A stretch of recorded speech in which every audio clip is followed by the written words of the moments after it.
धनंजय सिंह। अरे आप एक सांसद बनने के लिए परेशान हो, बयान उसके खिलाफ दे रहे हो जो 43 सांसद बनाता है उत्तर प्रदेश में। योगी आदित्यनाथ। संत के भेष में, रावण भी तो संत का भेष रख करके गया था, सीता का हरण कर लिया था। उनके अनुसार मैं तो मानता नहीं हूँ। पति की हत्या कर दी गई, निर्मम तरीके से हत्या कर दी गई, और हत्या का पोस्टमार्टम रिपोर्ट आप पढ़ेंगे तो रूह कांप जाएगी। अब हम अपने बारे में खुद बताएंगे, जिसको मियाँ अपने आप में मियाँ मिट्ठू कहना कहा जाएगा। धनंजय सिंह एक शालीन कुशल वक्ता, लेकिन लाभ के लिए जो है नवजात बच्चों के जीवन से खेलने वाला व्यक्ति। अभी भाजपा से उनका काम थोड़ा ठीक ठाक हो गया है, मैनेज हो गया है, तो बड़ी बड़ी बयानबाजी कर रहे हैं। ये बात ठीक है, आप कम से कम राजनीति में इतना होना चाहिए जिसके सामने आप अपने लोगों को बुला करके 100 लोगों को बुला करके आप लॉबिंग करते हो कि हमारी मुलाकात हो जाए, और उसको तमाम तरह के ऐसे मामलों में फर्जी आरोप लगा करके आप क्या कहना चाहते हैं, बड़ी बड़ी बयान दे करके। अरे आप एक सांसद बनने के लिए परेशान हो, बयान उसके खिलाफ दे रहे हो जो 43 सांसद बनाता है उत्तर प्रदेश में। ये बात जरूर इनको सोचनी चाहिए। योगी आदित्यनाथ। संत के भेष में एक क्रूर शासक।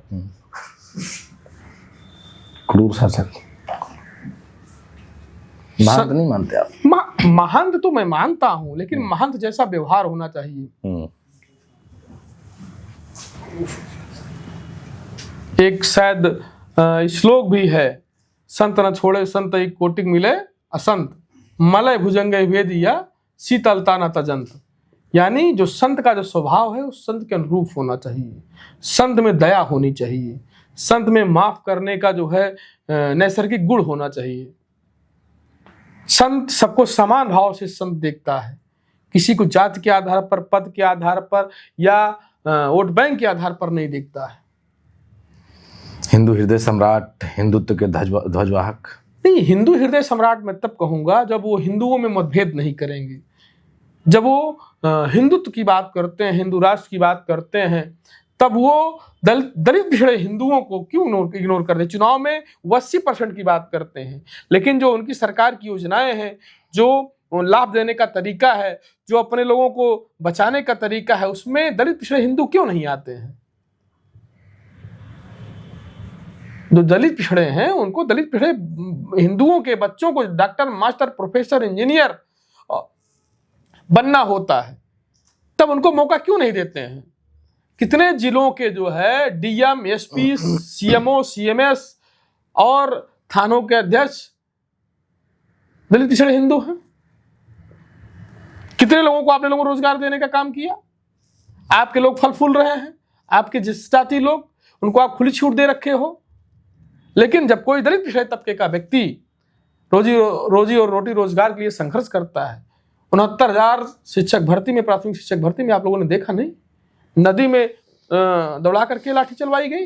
एक तरफ आप संत भी मान रहे हैं, दूसरी तरफ जाति से जोड़ रहे हैं उन्हें। यही तो मैं कह रहा हूं, रावण भी तो संत का भेष रख करके गया था, सीता का हरण कर लिया था। उनके अनुसार मैं तो मानता नहीं हूं, उनके कथनानुसार तो संत हैं, तो संत जैसा व्यवहार भी उनको करना चाहिए। उनको जाति द्वेष राग, उन्होंने मुख्यमंत्री पद की शपथ लिया तो उन्होंने ये शपथ लिया, मैं जाति द्वेष राग की भावना से ऊपर उठ करके काम करूंगा, मैं पक्षपात नहीं करूंगा। लेकिन वो एक संत की भावनाओं के विपरीत काम कर रहे हैं। दूसरी तरफ जाति द्वेष की भावना से प्रेरित होकर के भी काम कर रहे हैं।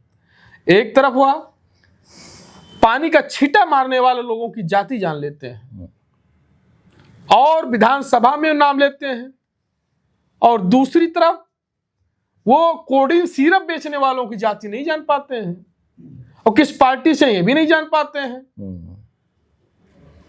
जौनपुर से लेकर के गाजीपुर, चंदौली, बनारस, बिहार, बांग्लादेश और तमाम राज्यों में जो कोडिन सिरप का कारोबार किया गया, हमारे प्रदेश के मुख्यमंत्री आदरणीय योगी आदित्यनाथ जी, हिंदू हृदय सम्राट भी जो हैं, उनको वाना चाहिए और हिंदुओं में भेद नहीं करना चाहिए। उनको बताना चाहिए ये कोडिंग सिर्फ काला कारोबार करने वाले लोग कौन हैं और किस जाति से ताल्लुकात रखते हैं और किस दल से ताल्लुकात रखते हैं। एक आखिरी है और शायद बहुत कम लोग जानते होंगे या एक दो जिलों के ही लोग जानते होंगे उस नाम को, थोड़ा सा विस्तार से बताइएगा। कमला देवी। कमला देवी एक विवाक निडर महिला जिसने जो है शोषित वंचित अकलियत आवाम जो नेतृत्व नहीं दे पाती थी, पंच प्रधानी लड़ते थे, जो उस बड़े बड़े सामंत थे सुल्तानपुर के, जो धनपत गंज और पूरे भार ब्लॉक में बल्दी राय ब्लॉक में कुंडली मार के बैठे हुए थे। कोई दलित पिछड़ा जब कोई आरक्षित सीट आती थी उनका हरवा चरवा उस पद पर काबिज होता था। वो अपने भद्र हाउस से जो है वो पर्चा बांटते थे। वो कहते थे जो जिसको हम पर्चा देंगे वही प्रधानी का चुनाव लड़ेगा, वही क्षेत्र पंचायत सदस्य बनेगा, वही जिला पंचायत सदस्य बनेगा। लेकिन जब एक महिला ने ठाना और बड़ी बहादुरी से उसके पति की हत्या कर दी गई, निर्मम तरीके से हत्या कर दी गई और हत्या का पोस्टमार्टम रिपोर्ट आप पढ़ेंगे आपकी रूह कांप जाएगी। 52 फ्रैक्चर थे कानून राम कुमार यादव के शरीर में। अपने पति की मौत के बाद आप लोगों ने देखा होगा कुंडा में जियाउल हक की हत्या होती, उनकी परवीन अयूब उनकी जो पत्नी है उनका कहीं पता नहीं, कहीं चर्चा में नहीं नाम। लेकिन आज कमला अपने पति की मौत के बाद ग्राम पंचायत के चुनाव से लेकर के लोकसभा चुनाव भी लड़ चुकी हैं और कहीं भी किसी स्तर पर उन्होंने सामंतवादियों से, सामंती जुल्मी ताकतों से समझौता करने का काम नहीं किया और हमेशा किसी भी परिस्थिति में रही हो वो हमेशा न्याय के साथ खड़ी रहती हैं। और उन्होंने सुल्तानपुर की धनपतगंज सीट पर सपा सरकार रहते हुए नीलम कोरी जैसे दलित महिला को प्रमुखी पद का नामांकन कराया और अब 350 वोटों से बीडीसी का चुनाव जितवाया। नहीं तो उसी भद्र हाउस से सोनू सिंह यानी चंद्रभद्र सिंह और यश भद्र सिंह दोनों तय करते थे कि कौन प्रधान बनेगा कौन प्रधान नहीं बनेगा। दर्जनों ग्राम पंचायतों को निर्विरोध करवाते थे, अपने गुर्गों को अपने पिट्ठुओं को प्रधान और जिला पंचायत 6 पंचायत सदस्य बनवाते थे। आज वो प्रधानी बीडीसी चुनाव के लिए प्रचार करते हैं लेकिन समाजवादी पार्टी की मुखिया है ऐसे लोगों को जो है खाद पानी दे रहे हैं, ऐसे सामंती जुल्मी ताकतों को। ठीक, एक आखिरी नाम ले लें, कामरेड कुलदीप यादव एडवोकेट। नहीं, हम अपने बारे में क्या बताएं कि हमारे बारे में दूसरे लोग बताएं।